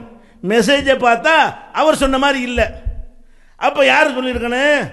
படைச்சவன் தான் சொல்கிறான், இது அவருக்கு சம்மந்தம் இல்லை. அப்போ முகமது நபி அல்லாஹ்வுடைய தூதர் தான் என்பதை எது நிரூபிக்குது? குர்ஆன் நிரூபிக்கிறது. அதான் ரசூலுல்லாஹ் சொன்னாங்க, ஒவ்வொரு நபிக்கும் பல அற்புதங்கள் இருந்தது, எனக்கு வரலப்பட்ட அற்புதம் திருக்குர்ஆன். அதான் எனக்கு கொடுத்த தலைப்பு தான். திருக்குர்ஆன் ஒரு வாழும் அற்புதம். அது வாழுகிற ஒரு அற்புதமாக இருக்கிற காரணத்தினால தான் இந்த திருக்குர்ஆனை வெளியிடுவதற்கு இவ்வளவு பெரிய முயற்சிகளை நம்ம எடுக்க வேண்டி இருக்கிறது. இந்த மாதிரி வெளியிட குர்ஆனுடைய உண்மையை சொல்லும் பொழுது எதிர்க்கிறாங்க. யார் எதிர்க்கிறா? குர்ஆனுக்கு உரியவர்கள் எதிர்க்கிறார்கள். குர்ஆனுடைய விஷயத்தை சொல்வதற்கு யார் குர்ஆனை எடுத்து பிற மத மக்களுக்கு எடுத்து சொல்ல கடமைப்பட்டிருக்கிறார்களோ அவங்க தான் இதுக்கு அதிகமான அளவில் எதிர்ப்பு காட்டக்கூடிய காட்சியை பார்க்கிறோம். இது ஆச்சரியப்படுற ஒரு விஷயமே இல்லை. ஏனென்று கேட்டால், நபிகள் நாயகம் ஸல்லல்லாஹு அலைஹி வஸல்லம் அவர்கள் தன்னை அல்லாஹ்வுடைய தூதர்னு சொன்னாங்க. அந்த தூதர்னு சொல்லக்கூடிய நேரத்தில் அவங்களை யார் எதிர்த்தா? காபாவுடைய நிர்வாகத்தை செய்தவர்கள் எதிர்த்தார்கள். இப்போ எப்படி பள்ளி வாசல் நிர்வகிக்கிறோம் என்று சொல்லிக் கொண்டிருப்பவர்கள் எதிர்க்கிறார்களோ, அதே மாதிரி அல்லாஹ்வுடைய முதல் ஆலயமாக இருக்க காபத்துல்லா ஆலயத்தை யார் நிர்வகித்து கொண்டிருந்தார்களோ அவர்களுக்கு தான் தங்களுடைய தலைமை போகிறது, தங்களுடைய ஆணவம் போகிறது, தங்களுடைய வருமானம் போகிறது. இவர் சொல்லக்கூடிய சித்தாந்த மக்கள்கிட்ட பரவிடுமையானால் உயர் சாதி என்று கட்டி வைத்திருக்கிற அந்த கட்டுக்கோப்பு உடைந்து சிதறிவிடுகிறது, எல்லா மக்களையும் சமமாக ஆக்குகிறார் என்று கொந்தளித்து போய் எதிர்த்தவர்கள் யாரு? அல்லாஹ்வை நம்பியவர்கள். எதிர்த்தவர்கள் யாரு? அல்லாஹ்வை நம்பியவர்கள். இவர்கள் நம்பியது போலவே, அதே போல அல்லாஹ்வுடைய ஆலயத்தை நிர்வகித்தவர்கள் இவர்கள் நிர்வகிப்பது போலவே. அப்ப அல்லாஹ்வுடைய ஆலயத்தை நம்பியவர்கள் நிர்வகித்தவர்கள் சொல்ல போனால் இப்ராஹிம் நபியுடைய சந்ததிகள். நபிகள் நாயகம் ஸல்லல்லாஹு அலைஹி வஸல்லம் அவர்களை எதிர்த்தவர்கள் யாரு? இப்ராஹிம் நபியுடைய சந்ததிகள்.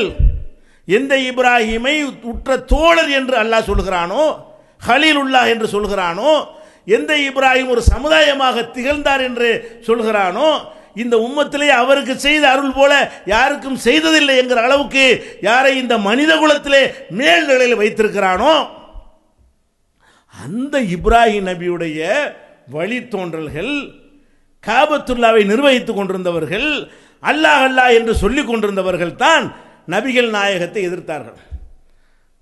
இப்போ உள்ள ஆச்சரியம் போயிடுச்சா? அதான் இவன் அல்லான்னு தான் சொல்றான். அல்லான்னு சொன்னாலும் ஏன் இஷ்டப்படி நடப்பேன்னு அங்கே கலந்துருக்கிறது. மக்கா காஃபிர் அல்லான்னு சொல்லுவான், சொல்லிட்டு நான் ஒசந்தவன் நீ தாழ்ந்தவன்பான். மக்கா காஃபிர் அல்லான்னு சொல்லுவான், அதை வச்சு ஏழை மக்கள்கிட்ட புரோகிதத்தின் அடிப்படையில் காணிக்கைகளை உண்டாக்கி கொள்வான். அல்லாஹ் என்று சொல்லுவான், குட்டி குட்டி தெய்வங்களை உண்டாக்கி கொள்வான். இவங்களெல்லாம் அல்லாஹ்விடத்தில் எங்களுக்கு வாங்கி தருவார்கள் என்று சொல்வான், அல்லாஹ்விடத்தில் பரிந்து பேசுவார்கள் என்று சொன்னான். அதே ஆளுக்கு தான் இப்போ இருக்கிறாங்க. மக்கா காவிர்கள் எந்த கொள்கையில் இருந்து கொண்டு நபிகள் நாயகம் ஸல்லல்லாஹு அலைஹி வஸல்லம் சொல்லும் போது எதிர்த்தார்களோ அதே கூட்டம் தான் இப்போ எதிர்க்கிறது. எதிர்க்காவிட்டால் தான் நம்ம ஆச்சரியப்படுவோம். ஏன் இந்த கபரு முட்டிகள் நம்ம எதிர்க்காமல் இருக்கிறார்கள்? ஏன் இந்த பலதெய்வ வணக்கக்காரன் இன்னும் எதிர்க்காமல் இருக்கிறான்? ஏன் இந்த புரோகிதர்கள் நம்மளை எதிர்க்காமல் இருக்கிறார்கள்? ஏன் ஆதிவாசிகள், இஸ்லாத்தின் ஆதிவாசிகள் என்று சொல்லக்கூடியவர்கள் ஏன் இன்னும் எதிர்க்காமல் இருக்கிறார்கள் என்று அப்பதான் ஆச்சரியப்படணுமே தவிர எதிர்த்து ஆச்சரியப்படக்கூடாது. ஏன் இந்த மெசேஜ் அப்படிப்பட்டதுங்க. இது வந்தால் எல்லாத்தையும் உடைக்குமா இல்லையா? நீ அஜர்த்துங்கிற, மௌலானாங்கிற, காலில் விழுவுறான், கை கட்டி நிற்கிற, இது உடையுமா இல்லையா? உன்னால் ஏன் ஏற்றுக்கிற முடியலை? ஷேகுங்கிற, மௌலானாங்கிற, உன்னை கும்பிட்றாங்க, பணத்தை கொண்டாந்து கொட்டுறாங்க, நீனு வாங்கிட்டு பாக்கெட்டில் வச்சு போயிட்டு இருக்கிற, இது நடக்குமா? குர்ஆன் போய் நுழைந்தால் உனக்கு அந்த ஆட்டம் போட இயலுமா? எவ்வளோ இப்போ குறைஞ்சி போச்சு வருமானம். அப்போ இந்த குர்ஆனுடைய இந்த போதனை சரியான முறையில் மக்கள்கிட்ட போய் விடுமையானால் புரோகிதத்துக்கு வேலை இல்லை. செத்த வீட்டில் போயிட்டு பாத்தியான்னு காசு வாங்கி திங்கிற மனிதாபிமானம் இல்லாமல் இளவு வீட்டில் போயிட்டு 3ஆம் பாத்தியா 7ஆம் பாத்தியான்னு சொல்லி அவ்வளோக்கு அணியாக பணத்தை கொள்ளடிக்கிற, ஒரு பேர் வைக்க முடியலை, ஒரு சுண்ணத்து பண்ண முடியலை, ஒரு கல்யாணம் பண்ண முடியல, நான் தான் பண்ணுவேங்கிற, இப்படி எல்லாத்திலையும் நுழைஞ்சி மக்களுடைய பணத்தை அடித்து கொண்டு போவதோடு அவனை அடிமையாக ஆக்கி காலில் விழ வச்சு கட்டுக்கதையை சொல்லி மூடனாக ஆக்கி சிந்திக்கிற திறனை அற்றவனாக ஆக்கி வைத்திருந்தாயே அது எல்லாம் செதறுது. ஒருத்தன் ஒரு இந்த தௌஹீத் ஜமாத்தில் உள்ள ஒருத்தன் கேட்குற கேள்விக்கு 14 வருஷம் மௌலவிக்கு கூட பதில் சொல்ல முடியல. மூலானாக்கெல்லாம் ஓடுற. அதுதான் காரணம் விளங்கி போச்சா? இதுக்குண்டு மதரசாவில் ஓதுற மாணவர்களை அஜர்த்துமார்களையும் கொண்டாந்து வச்சுக்கிட்டு எடுப்பு காட்டுகிறார்கள். ஏன்? அவன் தான் முதல் பாதிப்பு. அந்த கூட்டத்தை பார்த்தா தெரியுது. பெரிய தலப்பா கட்டி ஜிப்பா போட்டுக்கிட்டு உள்ள யாரு? நாளைக்கு இவங்க தான் நாளைக்கு பள்ளிவாசலில் புரோகிதர் வேலை பண்ணக்கூடிய பூசாரிகள்.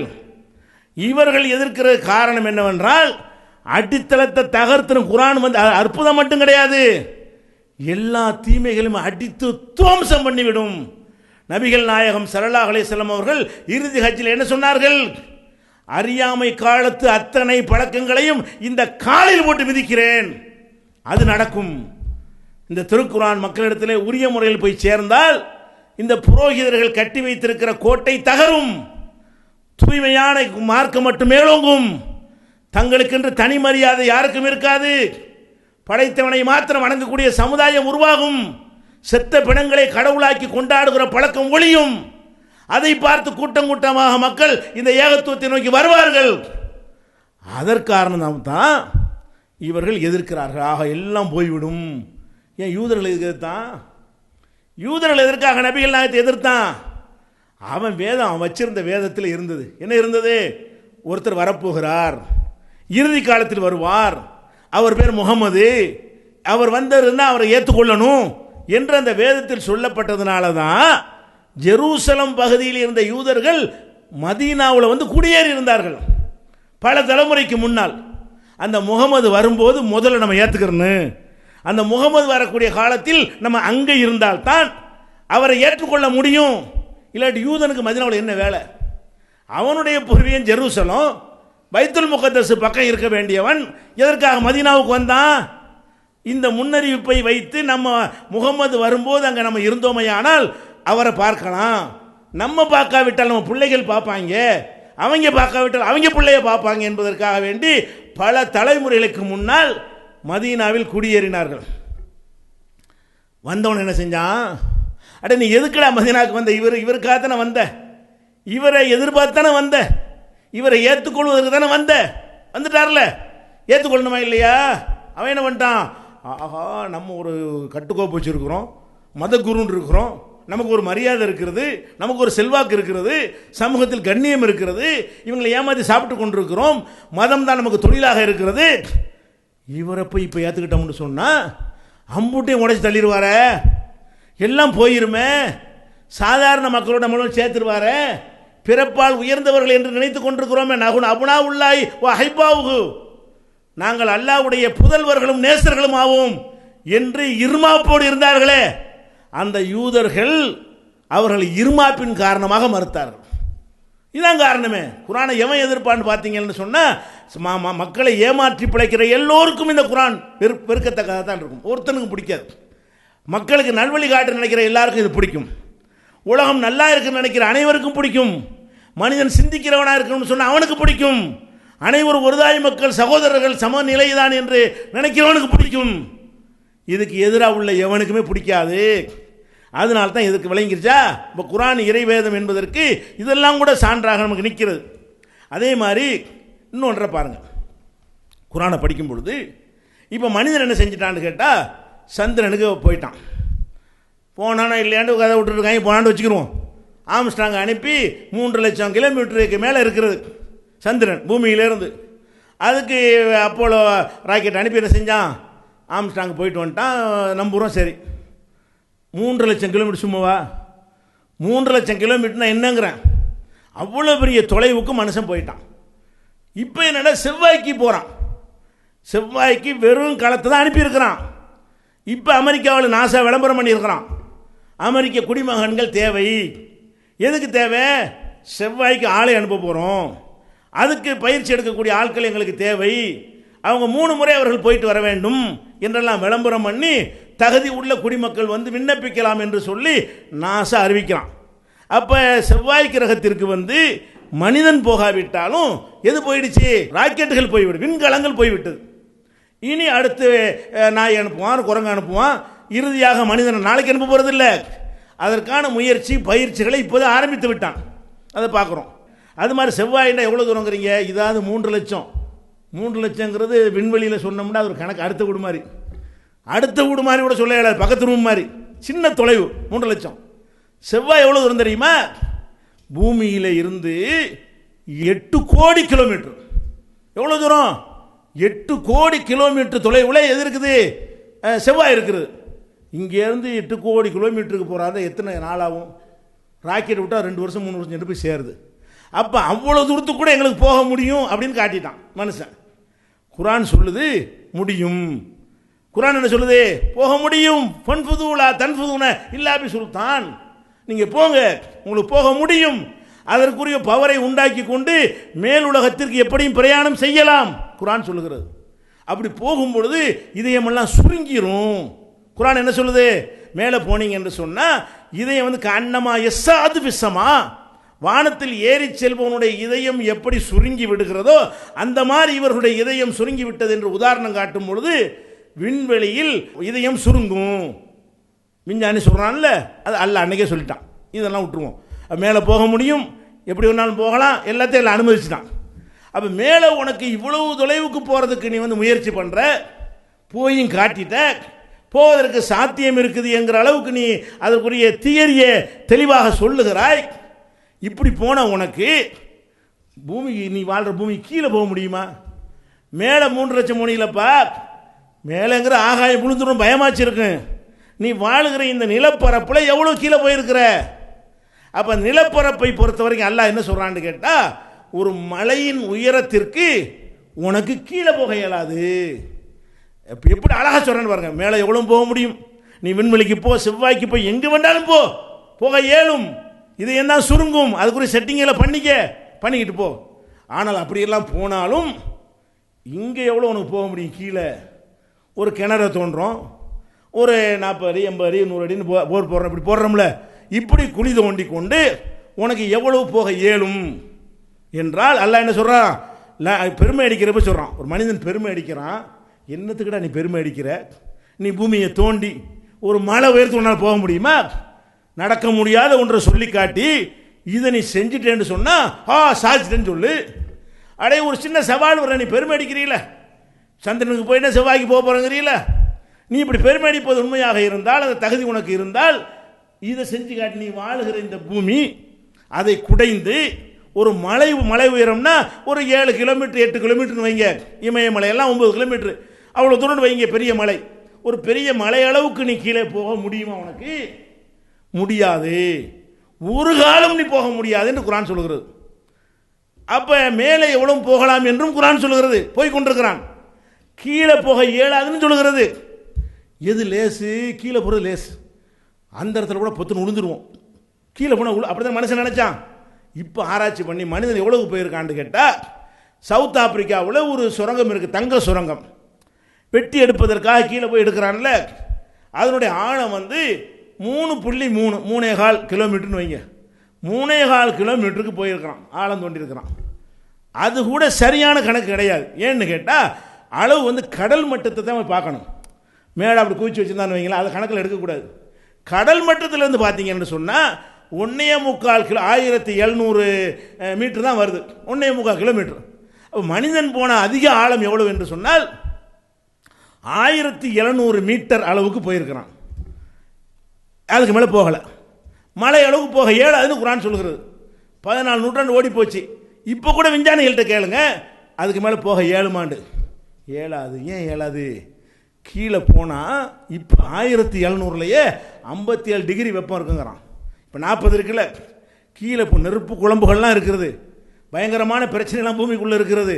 நீ கீழே போனீங்கன்னா இந்த 1700 மீட்டர் கீழே போயிருக்கான அந்த சுரங்கம், அதுக்கு போனீங்கன்னு சொன்னால் முற்றிலும் குளிரூட்டப்பட்டு வச்சிருந்தும் கூட அங்கே போய் இருக்க முடியலை. உடம்பெல்லாம் சுட்டு 57 டிகிரின்னா என்ன? இப்போ இருக்கிற வெப்பத்தை விட ஒரு பாதி சேர்த்துக்கிறங்க. அது பூமியில் எந்த பகுதியில் அந்த மாதிரி வெப்பம் கிடையாது. மேற்பரப்பில் அவ்வளோ ஒரு வெப்பம் கீழே இருக்குன்னு அவனு போக முடியுமா? கீழே போகும்பொழுது நம்முடைய வெயிட் அதிகரிக்கும், ஈர்ப்பு சக்தி அதிகரிக்கிற காரணத்தினால ரொம்ப போட்டு இழுக்கும். எடைங்கிறது தானே. நமக்கு என்ன, செவ்வாயில் போய் சந்திரனில் நமக்கு எடை இருக்கா?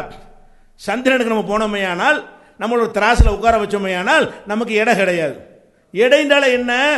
பூமி நம்மளை பிடிச்சி இழுக்குது பாருங்க, இழுக்கிற சக்தி அதை வச்சு தான் எடை என்று சொல்கிறோம். அப்போ பூமி நம்மளை இழுக்கிற காரணத்தினால மேலே இருக்கும்போது ஒரு கணக்கான அளவுக்கு தாங்குகிற அளவுக்கு நம்ம இருக்கிறோம். உள்ளே போனால் 60 கிலோ உள்ள ஒருத்தன் உள்ளே போனான்னு வைங்க 120 கிலோ ஆயிரும், டபுள் எடையாயிரும்.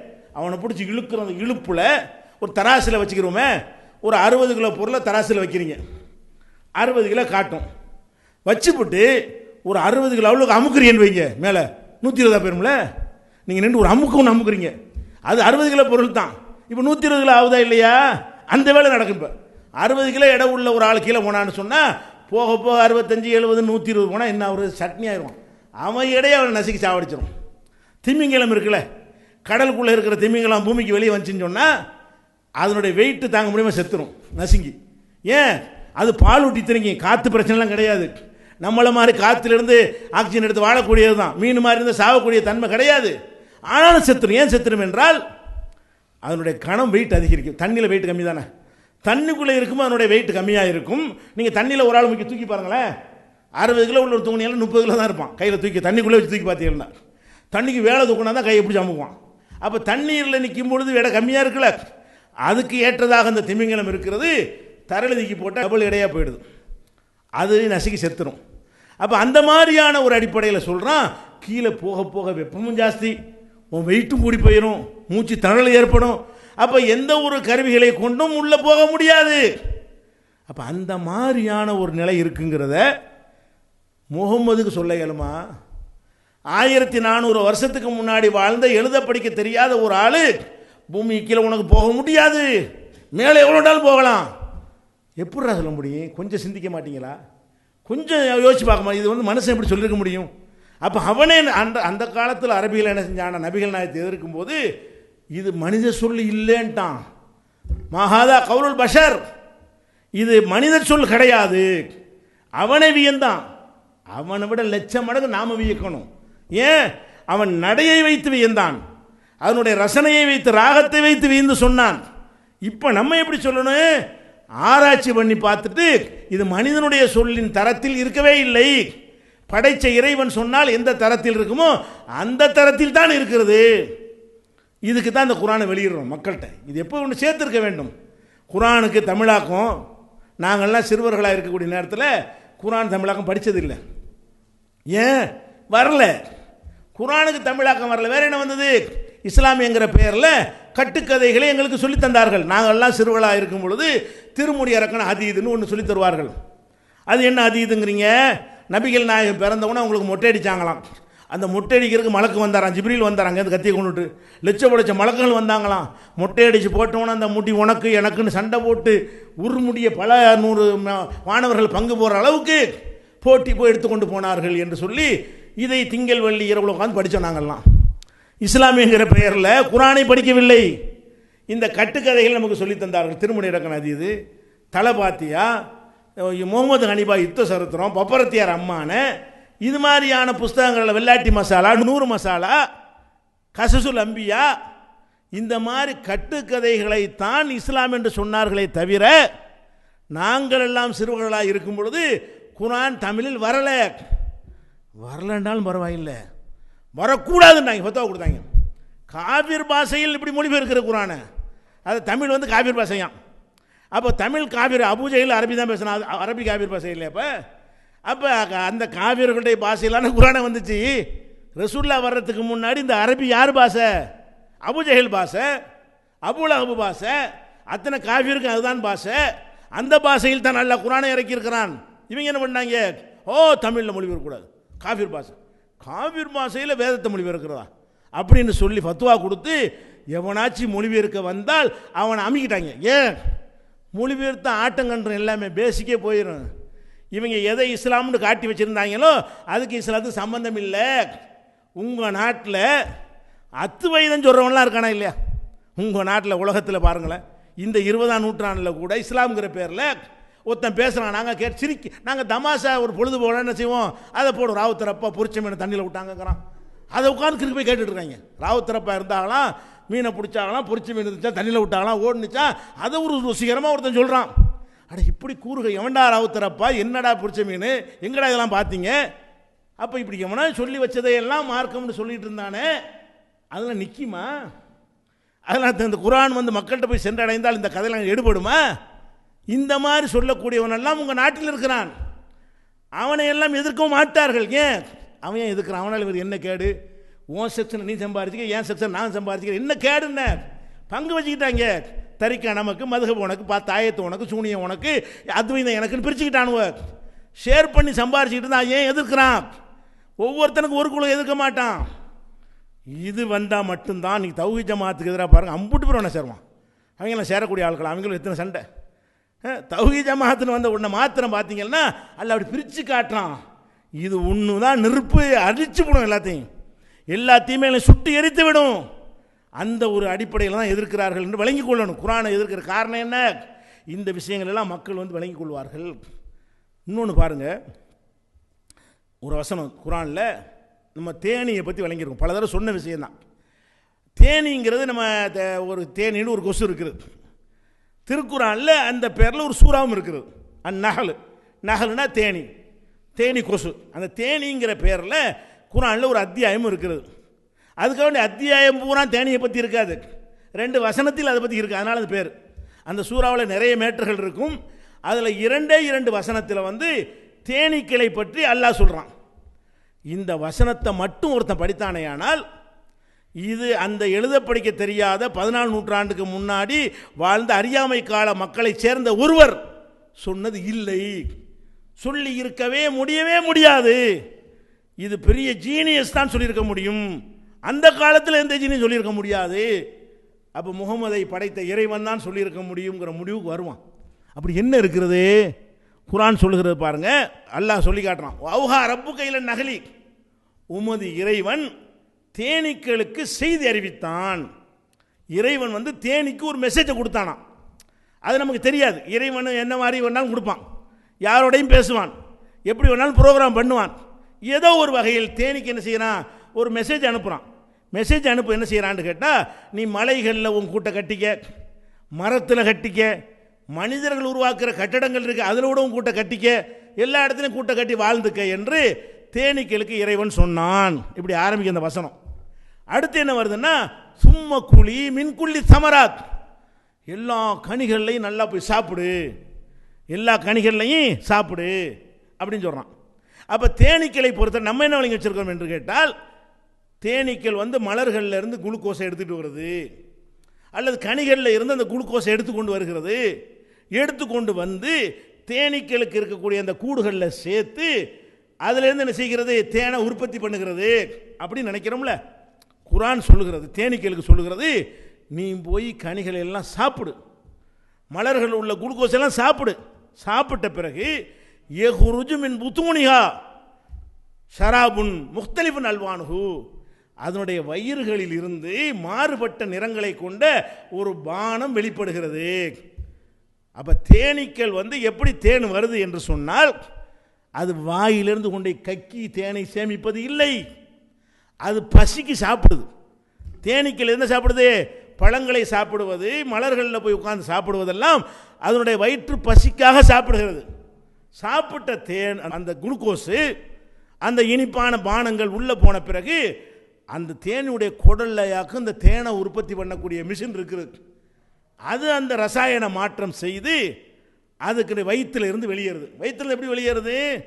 மனிதனுக்கெல்லாம் ஒரு மலை குடல் இருக்குது பாருங்க, அந்த மாதிரி இல்லாமல் தேனீக்களுக்கு 2 துவாரங்கள் இருக்குது.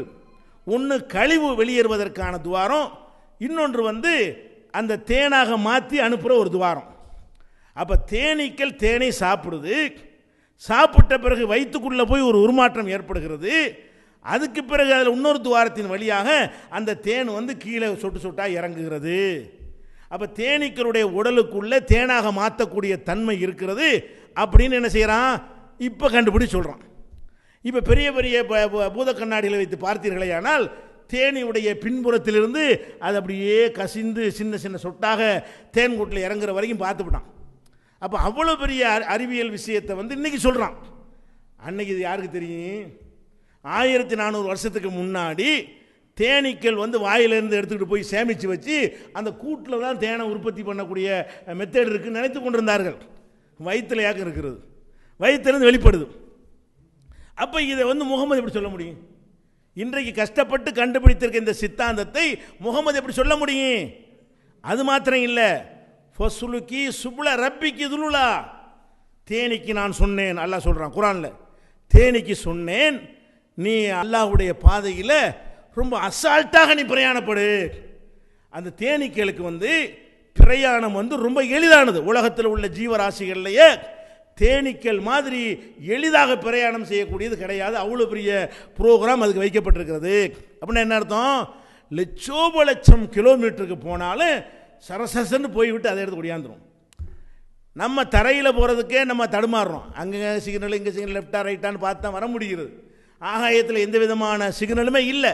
அதுவும் பல லட்சம் கிலோமீட்டர்களுக்கு போனாலும் சரி, பல்லாயிரம் கிலோமீட்டர்களுக்கு போனாலும் சரி, போய்விட்டு தன்னுடைய கூட்டுக்கு எளிதாக ரொம்ப அசால்ட்டஸ் அப்படி ஒடியாந்துருமா. அப்போ தேனீகளுக்கு இந்த பாதையை அறியக்கூடிய திறன் ஜாஸ்தியாக இருக்குது. அசால்ட் அப்புறம் அர்த்தம் பல குறுக்கு வழிகளை கண்டுபிடிச்சி போயிடுதான். இதை ஆராய்ச்சி பண்ணுறாங்க. தேனீக்களுடைய வழி அறியக்கூடிய திறமை எப்படிப்பட்டதுன்னு ஆராய்ச்சி பண்ணுறான். அப்போ செயற்கையாக சில பூக்களை உண்டாக்கி அதில் அது ரசாயனங்கள் அந்த தேனீக்கு விருப்பமான இனிப்பை போட்டு அதை எப்படியெல்லாம் போகுதுன்னு பார்க்குறதுக்கு ஒரு கணக்கு பண்ணுறான். அதுக்கப்புறம் ஒரு கம்ப்யூட்டரை வைத்துக்கொண்டு இந்த பூக்களுக்கு போகிறதுக்கு எத்தனை வழியை உண்டாக்கலான்னு கால்குலேட் பண்ணுறான். இவன் ஒரு 10,000 வழி குறுக்கு வழியை கண்டுபிடிச்சான்னு வைங்க, தேனி 20,000 வழியை கண்டுபிடிக்குது. கம்ப்யூட்டரை கொண்டு கண்டுபிடித்த வழிகளை விட ஒரு குறிப்பிட்ட இடத்திற்கு போவதற்கு 20,000 குறுக்கு வழிகளை அது கண்டுபிடிக்கிறது. அப்போ அந்த குறுக்கு வழிகளை கண்டுபிடிக்கக்கூடிய திறன் தேனீக்களுக்கு இருக்குன்னு இப்போ கண்டுபிடிக்கிறான். இந்த வசனத்தில் அது இல்லை. ரொம்ப அசால்ட்டை எளிதாக அல்லாஹ்வுடைய பூமியில் போய்கிட்டே இரு, உனக்கு எளிது, எங்கே வேணாலும் போயிட்டு எங்கே வேணாலும் வந்துடலாம். இப்படியான வசனத்தை பார்த்துவிட்டு இதுக்கு இறைவேதம் என்று நம்ப முடியுமா? முடியாதா? இதைத்தான் ரசூலுல்லாஹ் சொல்கிறாங்க, எனக்கு கொடுக்கப்பட்ட அற்புதம் இந்த திருக்குரான் தான். அது மாத்திரம் இல்லை, அதுக்கடுத்து என்ன செய்கிறான்னு கேட்டால், அந்த பூக்களை நோக்கி போகுதில்ல, போவதற்கு மோப்ப சக்தி வேணும். இந்த இடத்துல ஒரு மலர் இருக்குது, தேனி எங்கேயே இருக்கிறது. எங்கேயே இருக்கிற தேனி இங்கே உள்ள மலரில் உள்ள குளுக்கோஸை எடுக்கணுமாக இருந்தால் இதை முகர்ந்து பார்த்து விட்டு வரணும்ல. அந்த ஈர்ப்பு சக்தி இருக்கணுமா இல்லை? முகர்ந்து பார்க்குற சக்தி, அதையும் டெஸ்ட் பண்ணுறாங்க. குரானை பொய்யாக்கிறதுக்கு பண்ணாங்களா அல்ல விஞ்ஞானத்துக்கு பண்ணாங்களான்னு தெரியல. தேனீக்களை வைத்து ஆராய்ச்சி பண்ணுறாங்க. ஆராய்ச்சி பண்ணுனா இதனுடைய மோப்ப சக்தியை வைத்து கன்னி வெடிகளை கண்டுபிடிக்கலான்னு போய் ஆராய்ச்சி பண்ணியிருக்காங்க. எப்படி கண்டுபிடிச்சிருக்கான்? கன்னி வெடினா தெரியுதா? பூமி கட்டில் உங்கள் நாட்டில் இது நிறைய பார்த்துருப்பீங்க. விடுதலை புலிகளுடைய பிரச்சனை இருக்கும் பொழுது அங்கங்கே தோண்டி தோண்டி வெடியை வச்சுருப்பாங்க. நடந்து மிதிச்சோம்னா அங்கே வெடிச்சு போய் அது காலியாயிரும். அது மேலே வண்டி போனால் சட்னியாக போயிடும், தூக்கி எறிஞ்சிடும். அப்போ பூமிக்கு அடியில் கன்னி வெடிகளை புதைத்து வைத்திருந்தார்கள். அது மாதிரி செர்பியாவுக்கும் குரோசியாவுக்கும் நடந்த சண்டையில் குரோசியாவில் கொண்டு கன்னி வெடியில் போச்சு வச்சுட்டாங்க. அதை கண்டுபிடிக்க முடியலை. நடந்து போய் கண்டுபிடிச்சாலும் அங்கே வெடிச்சு போயிடும். எதையும் நாயை கொண்டு போனாலும் நாய் மிதிச்சோன்னு வெடிச்சு போயிடும். அப்போ அந்த கன்னி வெடிகளை கண்டுபிடிக்க சுருக்கமான வழி எதுன்னு ஆராய்ச்சி பண்ணும்பொழுது தேனீக்களுக்கு இந்த மோப்ப சக்தி ரொம்ப ஜாஸ்தியாக இருக்கிறது அப்படின்னு சொல்லி அந்த கன்னி வெடி இருக்கும்ல, அந்த வெடி மருந்துடைய மூலக்கூறை எடுத்து அதை இனிப்பில் கலந்து அதை கொடுத்து பழக்கலாம். சில தேனீகளுக்கு பயிற்சி கொடுக்குறான். அந்த தேனீகள் அதை சாப்பிட்டு சாப்பிட்டு என்ன செஞ்சது, இது நம்முடைய உணவு அப்படிங்கிற ஒரு முடிவுக்கு வந்துடுது. எப்படி பழக்கிறோமோ அது மாதிரி மாறிக்கிறது. பழக்கணுமையானால் நாய் மோப்பம் பிடிக்குது, பறவைகள் மோப்பம் பிடிக்குது, புறா எங்கேயோ போயிட்டு வந்துடுது. இந்த மாதிரி பயிற்சி கொடுத்தோம் என்று சொன்னால் அந்த திறமை அதுக்கு இருக்கிறது. அந்த மாதிரி கொடுத்து என்ன செய்கிறான், கன்னி வெடி இருக்கிறது அந்த பூமியை தோண்டி அதுக்கெல்லாம் இதனுடைய உணவை பதிச்சு வைக்கிறான். இந்த டிஎன்ஏ அந்த வெடி மருந்து மூலக்கூறு உள்ளதை அது தேடிக்கிட்டே போய் கரெக்டாக அந்த இடத்துல உட்காருது. கீழே இருக்கிறத கண்டுபிடிச்சி உட்காருது. அப்போ என்ன பண்ணிட்டான், எந்த தேனீகளுக்கு இந்த வெடிமருந்துடைய வாசனையை உணவு என்று நம்ம பயிற்சி கொடுத்தோமோ அந்த தேனீகளை கன்னி வெடி புதைத்த இடத்திற்கு விட்டோமையானால் கரெக்டாக அதுக்கு மேலே போய் உட்காரும். எங்கனக்குள்ள கன்னி வெடி இருக்குதோ இது வெடிக்கவும் செய்யாதுல்ல. ஒரு பூனை விட்டால் கூட வெடிச்சு போயிடும். ஒரு நாய்க்கு அந்த பயிற்சி கொடுத்தா கூட அது மிதிக்கிறதுல வெடிச்சு போயிடும். தேனி வெயிட் இல்லாத காரணத்தினால தேனீக்கெல்லாம் அங்கே போய் குய்யுதா தோன்றாண்டா உள்ள கன்னி வெடி இருக்குது. அப்போ எப்படி தான் அசால்ட்டாக போய்விடும். மோப்ப சக்தி அதிகமாக கண்டுபிடிச்சிருக்கிறானே. இது எல்லாம் இந்த திருமலை தேனிங்கிற ஒரு சூறாவில் இருக்கிறதை பார்க்கும் பொழுது இது முகமது சொன்னாரா, அவர் சொந்த கருத்தா, அவரை இதெல்லாம் உண்டாக்கியிருப்பார். அப்போ இது கடவுள் வார்த்தை தான் என்று நம்பிட்டோன்னு வைங்க, அதில் உள்ள சட்டத்திட்டம் வழிகாட்டுதல் மறுமை எல்லாத்தையும் நம்பிடுவோம். முகமது நபி அல்லாஹ்வுடைய தூதர் நம்பிடுவோம், அல்லாஹ்வையும் நம்பிடுவோம்.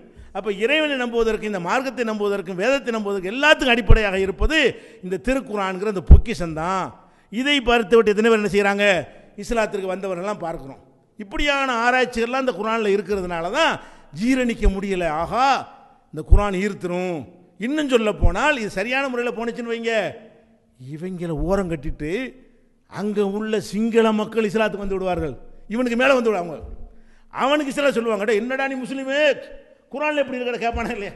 இந்த சிங்கள மக்கள் நாளைக்கு இந்த குர்ஆனை படித்து இஸ்லாத்தை அறிந்து கொண்டு என்ன செய்வாங்க, இந்த தரிகாவாதி தர்காவாதி கபர் முட்டிவங்கள்ட்ட கேட்பாங்க, என்னங்கடா நீங்கள் முஸ்லீமுங்கிறீங்க, உங்கள் குர்ஆனில் இப்படி தானே இருக்குது. அதுக்கு தான் பயப்படுறாங்க. ஆஹா, நமக்கு அவங்க வந்து கேட்டு போடுவாங்களே, அவங்க படித்தா நேர்வழிக்கு வந்துடுவாங்களே அப்படின்னு தன்னை முன்னிறுத்துறாது அடிபட்டு போயிடும் என்பதை தவிர இது எதிர்ப்பதற்கு என்ன காரணம் இருக்குங்கிறீங்க. அப்போ குர்ஆன் என்பது இன்று வரைக்கும் ஒரு வாழுகிற அற்புதமாகத்தான் இருக்கிறது. அது மாதிரி நிறைய இருக்குது, நிறைய சான்றுகள் இருக்கிறது. அப்படி தொட்டு தொட்டு காட்டினா போதும், நீ படித்தா நிறைய வழங்கும். இப்போ நம்ம சூரியன் இருக்குது, சூரியன் தான் நம்ம வாழ்வதற்கு முக்கியமான ஒரு ஆதாரமாக உள்ள கோள்களில் சூரியன் ஃபஸ்ட்டு இடத்துல இருக்கிறது. அந்த சூரியனை வைத்தான் இரவு பகலாம் நமக்கு ஏற்படுகிறது. சூரிய ஒளி பட்டால் பகலுங்கிறோம், இப்படி திரும்பிக்கிட்டு போனால் இரவுங்கிறோம். அப்போ சூரிய ஒளி படுறது அது காரணம் என்னன்னு கேட்டால், பூமி வந்து சூரியனை சுற்றுது, சூரியனை வந்து பூமி சுற்றி கொண்டே இருக்கிறது. அது சுற்றி வர்றது ஒரு வருஷம் என்றும், தன்னைத்தானே சுற்றுதில்ல, இப்படி ஒரு சுற்றுதில்ல, இதை வந்து இரவு பகல் என்று ஒரு நாள் என்று வச்சுருக்கிறோம். இப்படி மொத்தமாக சுற்றி முடிக்கிறது வருஷம். சூரியன் இது இங்கே ஆரம்பிக்கிற சுற்று வந்து இப்படி ஒரு சுற்றி சுற்றி இந்த இடத்துக்கு திரும்பி வறுமையானால் அது வந்து 365 நாள்னு வச்சுருக்கிறான் கணக்கு பண்ணி, அது ஒரு வருஷம். இரவு பகல் எதனால் ஏற்படுது, சூரியனுக்கு முகத்தை முதுவை காட்டினுச்சுன்னா பகல், முகத்தை காட்டினா இரவு, இப்படி மாற்றி மாற்றி சுற்றுதில்ல, தன்னைத்தானே சுற்றுவது. தன்னைத்தானே சுற்றுவதுங்கிறது ஒன்று, இன்னொன்று சுழல்வதுன்னு சொல்லலாம். அதை சுழல்வது ஒன்று, சூரியனை சுற்றுவது ஒன்று. இப்படி 2 இயக்கங்கள் பூமிக்கு இருக்குது. இதை கூட லேட்டாக தான் கண்டுபிடிச்சான் மனுஷன். இதை சொன்னது தான் கலீலியோங்கிறவன் அடிச்சு கொண்டாங்க, விளங்குதா. இதை கூட ரொம்ப லேட்டாக தான் கண்டுபிடிச்சிருக்கிறான். ஆனால் குர்ஆன் என்ன சொல்லுது தெரியுமா, இன்றைக்கு கூட பல விஞ்ஞானிகள் அறியாமல் இருக்கிறார்களே, அந்த பேருண்மையை சொல்லுகிறது. என்ன பேருண்மை, சூரியன் வந்து இருக்குதுல்ல, அதை பூமி சுற்றுது, ஓகே, அது தன்னைத்தானே சுற்றுது, ஓகே. சூரியன் என்ன பண்ணுது, அது அப்படி இருந்துக்கிட்டே இருக்குதா, அல்ல அது சுற்றிக்கிட்டே ஒரு இடத்துல அப்படி ஸ்திரமாக நிற்குதா அப்படின்னு பார்த்தா அப்படி தான் முதல்ல நினச்சாங்க. ஆரம்பத்தில் அப்படி நினச்சாங்க. இப்போ என்ன செய்கிறாங்கன்னு கேட்டால், ஒரு மணிக்கு 9 லட்சம் கிலோமீட்டர்லாம் கவனிச்சுக்கிறேன். ஒரு மணி நேரத்திற்கு எவ்வளோ நேரம், 9 லட்சம் கிலோமீட்டர் வேகத்தில் ஓடுது சூரியன். இந்த இப்போ இங்கே இருக்கிற சூரியன் ஒரு மணி நேரம் கழித்து பார்த்தீங்கன்னா 9 லட்சம் கிலோமீட்டருக்கு அப்பால் போயிருக்கும். அப்போ பூமியை விட்டுட்டு போயிடாது, இழுத்துக்கிட்டே போகும். அது ஒரு விஷயம். இந்த பூமி அந்த கோள்கள்லாம் இழுத்து கொண்டு சூரியன் நம்மளும் போயிட்டோம். இப்போ ஒரு மணி நேரத்தில் நம்ம ஆரம்பிக்கும் போது இருந்ததை விட 9 லட்சம் கிலோமீட்டர் வந்துட்டோம். இப்போ ஏன், சூரியன் அவ்வளோ வேகமாக ஓடிக்கொண்டிருக்கிறது. அப்போ ஒரு மணி நேரத்தில் நான் பேசினேன் என்று சொன்னால், நான் பேச ஆரம்பிக்கும் பொழுது சூரியன் எந்த இடத்தில் இருந்ததோ அதிலிருந்து முடிக்கும் பொழுது 9 லட்சம் கிலோமீட்டர் ஓடிவிட்டது. அது மட்டும் ஓடவில்லை, நான் இருக்கிற பூமி இழுத்து கொண்டு ஓடுகிறது, சந்திரனை இழுத்து கொண்டு ஓடுகிறது, செவ்வாய் சுக்கிரன் புதன் வியாழன் அத்தனை இழுத்து கொண்டு ஓடுகிறது. 9 லட்சம் மைல் வேகத்தில் ஓடுதுங்கிறத இப்போ கண்டுபிடிக்கிறான். இன்னும் சொல்ல போனால் 9 லட்சம் மைல் வேகத்தில் போகிறதா எவ்வளோ பெரிய ஸ்பேஸ் வேணும். ஒரு மணி நேரத்துக்கு 9 லட்சம், ஒரு நாளைக்கு எவ்வளவு படைக்கப்பட்டிருந்து பார்த்தா இந்த விஸ்தீர்ணது கணக்கில் வருமா, மனுஷனுடைய கால்குலேட்டர் கம்ப்யூட்டரில் அடங்குமா? அல்லாஹ் அது சொல்லி காட்டுறான். எப்படி சொல்கிறான், வஷம்சு தஜ்ரி, சூரியன் ஓடிக்கொண்டே இருக்கிறது. சுப்ஹானல்லாஹ், இது யார் சொல்ல முடியும்? ஒளிவு மறைவாக சொல்லி வியாக்கியானம் கொடுத்து சொன்ன விளக்கம் இல்லை, பச்சையாக தெளிவான வார்த்தை. வஷம்சுனா சூரியன், தஜ்ரி ஓடுகிறது. அப்போ சூரியன் வந்து ஓடிக்கொண்டே இருக்கிறது. இன்னொரு இடத்துல சொல்லிக்காரா, ஒசமா பனையினாக அபி ஐதின் இன்னால மூசிவும், இந்த வானுலகை நாம் நம்முடைய கையால் படைத்திருக்கிறோம், அதை விரிவாக்கி கொண்டே இருக்கிறோம். குர்ஆன் சொல்லுகிறது, இந்த ஸ்பேஸை வந்து விரிவாக்கி கொண்டே இருக்கிறோம். விளங்குதா? இப்போ விரிவாக்குறதுன்னு சொல்லுகிறது, இவ்வளோ வேகமாக ஓடுவதையும் சொல்லுகிறது. அப்போ சூரியன் ஓடுதுங்கிற இப்போ தானே கண்டுபிடிச்சிருக்கனே. ஓடுது எவனாச்சு எந்த புராணத்திலேயாவது, எந்த இதிகாசத்திலேயாவது, அல்லது ஒரு 1000 வருஷம் 500 வருஷம் முந்தைய எழுதப்பட்ட எந்த விஞ்ஞான புத்தகத்திலாவது 9 லட்சம் கிலோமீட்டர் வேகத்தில் இருக்குன்னு சொல்லு பார்ப்போம். எதை பார்த்து படித்தவர் சொன்னார், எதிலிருந்து அறிந்தவர் சொன்னார் முகமது, எதிலிருந்து அறியவில்லை. இந்த செய்தி அல்லாஹ்விடமிருந்து வந்தது என்ற காரணத்தினால்தான் இதை வந்து அவர் சொல்ல முடிந்தது. இப்படி கொட்டி கிடக்கிறது திருக்குரான் நெடுகிலும் பார்த்தீர்களே. ஆனால் அறிவியலும் கொட்டி கிடக்கிறது. அறிவியலுக்கு மாத்தமாக ஒன்று கூட இல்லை, அது ஒரு விஷயம். அறிவியலை சொல்லுவதோட தற்செயலாக 1 2 வந்துடும்ல, அப்படி எடுத்துக்கொள்ள முடியாது. ஏதாவது ஒரு பிரச்சனை எடுத்து இந்த விஷயம் விஞ்ஞானத்துக்கு பொருந்தலன்னு ஒன்றும் சொன்னது கிடையாது. அது மாத்திரம் இல்லாமல் அதனுடைய கொள்கை இது மாதிரியான ஒரு கொள்கை உலகத்தில் ஏதாவது இருக்கா? அவன் தாழ்த்தப்பட்டவங்கிறான், அவங்கிறான், இவங்கிறான், நெருங்காதாங்க அப்படி சொல்லிட்டு இருக்கிறான். ஊர் லாயிலான்னு சொல்கிறான், ஒரு தட்டில் உட்காந்து சோறு திங்கிறோம். இது எது மாற்றுது? இப்படி ஒரு கொள்கை உலகத்தில் இருக்கா? அட எவ்வளோ சட்டங்கள்லாம் போட்டீங்க, தீண்டாம்பட்டிங்க, கற்பண்டிங்க, வெள்ளையண்டிங்க, என்னென்னவோ சட்டம் போட்டிங்களே.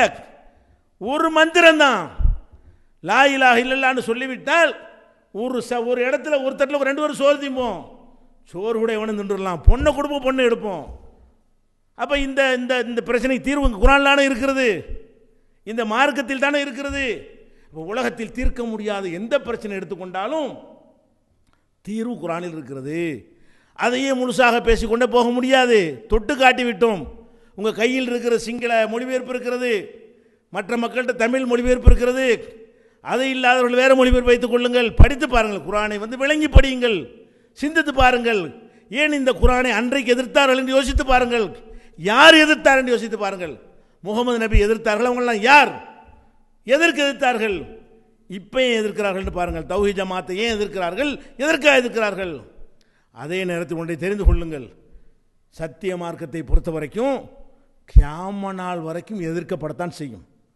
எதிர்க்கலேண்டு வையுங்க, நீங்கள் ஒழுங்காக சொல்லலேன்னு அர்த்தம், நல்லா விளங்கிக்கணும்.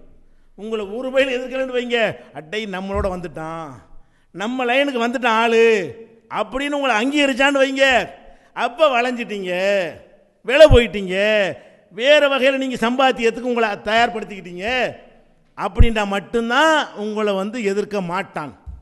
எல்லாத்தையும் எடுத்து நின்றீங்கன்னு வைங்க, அனைத்து தீய சக்திகளுக்கும் தீய கொள்கைகளுக்கும் எதிராக நீங்கள் முகம் கொடுத்தால் உங்களை எதிர்ப்பார்கள். சந்தோஷப்படணும். நபியுடைய சுன்னத், நபிமார்களுடைய சுன்னத் நமக்கு கிடைத்திருக்கிறது. எல்லா நபிமார்களும் எந்த சிரமம் பட்டார்களோ அந்த சிரமத்தை நம்ம படுறதுக்கு அல்ல அந்த வாய்ப்பை தந்திருக்கிறான், பாக்கி தந்திருக்கிறான். இந்த பரிசனம் யார்? நமக்கு தான் கிடைக்கும். இந்த எதிர்ப்புகளுக்கு மத்தியில் ஏகத்துவத்தை சொல்கிறோமே, இந்த பரிசனம் அவங்களுக்கெல்லாம் கிடைக்குமா? மற்றவனுக்கெல்லாம் கிடைக்குமா? எதிர்க்க எவனும் எதிர்க்க மாட்டான், கேட்கவும் மாட்டான். அது விளங்க மாட்டேங்குது. அட எதிர்த்தா தாண்டா கேட்பான். நீ எதிர்த்ததுனால தான் ஏன் எதுக்குறான்னு கேட்குறான். நீ பள்ளிவாசலில் உட்காந்துட்டு பேசுனா கூட தூங்க தானே செய்கிறான். அஜர்த்து எப்போ முடிப்பார்னு பார்த்துனா பள்ளிவாசலுக்கு வர்றான். என்ன மார்க்கம் சொல்லி கொடுத்துருக்கீங்க? மார்க்கண்டை ஈர்க்கும், கவரும். அது ஓடி வருவா, தேனீக்கள் மாதிரி மொய்க்க வருவார்கள். நீங்கள் சொல்கிற மார்க்கத்துக்கு வர்றானா? மீளாது விளாண்டா கூட ஆடல் பாடல் கச்சேரி வச்சா தான் வர்றான, செய்தான் தான் வர்றானே தவிர மனுஷன் வர்றானா? கந்தூர்னு வச்சா கூட யார் வர்றான்? அதுக்கு மாதிரி கரகாட்டம், ஒயிலாட்டம், மயிலாட்டம் வச்சா தானே வர்றான். பள்ளிவாசல் நீ பயான் முடிஞ்சவன வர்றான். இங்கே என்ன செய்கிறான்? தேடி ஓடியாடுறான், சொந்த காசில் வர்றான், வண்டி பிடிச்சிட்டு வர்றான். எங்கெங்கேயே இருந்து இந்த மண்டபத்தை நிறைத்திருக்கிறீர்கள். நடிகனை பார்க்கறதுக்கா, கரகாட்டம் பார்க்கறதுக்கா, பாட்டு கச்சேரிக்கா? உண்மையை தெரிந்து கொள்வதற்காக வேண்டி இந்த ஈர்ப்பு இந்த சத்தியத்துக்கு மட்டும்தான் இருக்கிறது. இதை விளங்கி நடக்கக்கூடிய நன்மக்களாக அல்லாஹ் ரப்புல் ஆலமீன் உங்களையும் எங்களையும் ஆக்க வேண்டும் என்று பிரார்த்திப்போம். இதுக்கெல்லாம் அங்கே இருக்கக்கூடிய நிர்வாகிகள் மக்களும் சரி, கலங்கி விடாதீர்கள், நல்லதுன்னு நினைங்கள். நீங்கள் நல்லது என்று நினைத்தீர்களே ஆனால் அதற்கேற்ற அளவில் அல்லாஹ் என்ன செய்வான்? முன்னெடுத்து தருவான். நம்ம வருவதை தடுத்தது வெக்கப்படும், அவங்க தான் படுத்தும். வருவது அரசாங்க விசாவை கேன்சல் பண்ணால் அந்த அரசாங்கத்துக்கு கேவலம், கெட்ட செயல் செஞ்சவன் கேவலப்படணும். எங்களுக்கு ஒன்றும் கேவலம் கிடையாது. எவன் தடுக்க முயற்சி பண்ணானோ அவன் கெட்ட செயலை செய்ய காரி துப்புறானா இல்லையா? இந்த செயலை செய்தவர்களை நடுநிலையாக இருக்கக்கூடிய நம்ம ஜமாத்தில் இல்லாத மக்கள் எல்லாம் காரி உமிழ்கிறார்கள். நீங்களாம் ஒரு மனுஷனுங்கடா, வெக்கமா இல்லை? இது நேருக்கு நேர் போய் சந்திச்சு கேள்வி கேளுங்கடா, எதிர்த்து கேட்குறாங்களா இல்லையா? அப்படியான ஒரு நிலையை ஏற்படுத்தி எல்லாம் கண்ணியப்படுத்தி இருக்கிறான். இதை உணர்ந்து நடக்கக்கூடிய